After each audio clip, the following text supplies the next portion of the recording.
Kaz, can you please tell us, were there any resistance activities in the camp? Tell us if there were. To a certain extent, yes. Of course, it was very secret. Very secret.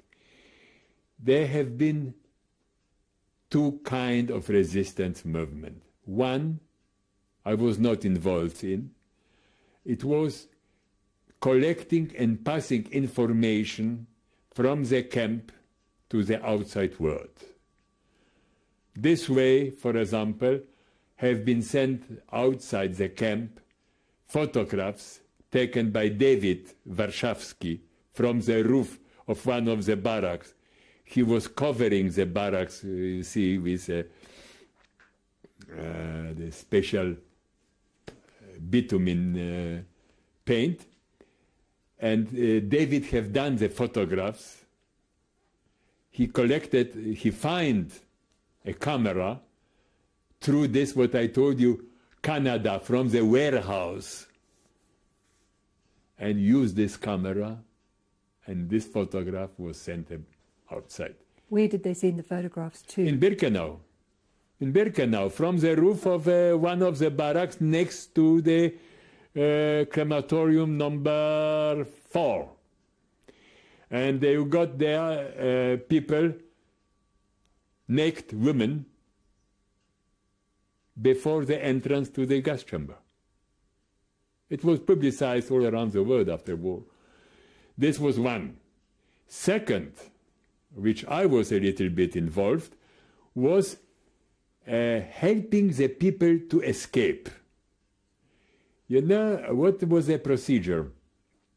If somebody tried to escape, it was impossible to escape direct from the camp, because the camp was surrounded with barbed wire under power, electricity, plus you had on the towers, you had machine guns and guards, and during the day, the guards surrounded outside, not the camp concrete 1 or 2, 3 fields of the camp, but all around the area where we worked, all around.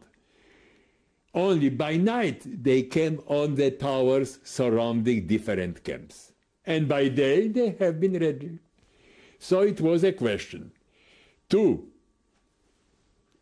hide yourself somewhere outside the main camp for 3 days, because when they find out that somebody escaped, for 3 days they call this the große Postenkette, the big chain of guards was far away from the camp, waiting for the prisoner who escaped, that he will try to pass. After 3 days, nobody passed, so they moved at night the guards close to the camp, direct to the barbed wire, and this prisoner, who already was in hiding outside, was already outside the chain of the guards. So it was much easier to escape. It was question to supply them in advance in this place where they were. They're supposed to be in hiding, with food and water for 3 days. This was not my job. My job was to take a prisoner who intended to escape, or who was, I would say, was lucky to receive the right to escape, because not everybody, maybe if they, not everybody could. You should have be or somebody to escape, or a chap who, after escaping from the camp, will give some information, contact, and so on, or had a case which could finish with his death in the camp. It means his case was not closed. He was on on another suspicion. But we received this another way information that they are closing his case, and he afterwards that sentence will be executed in the camp. So this was a priority to escape.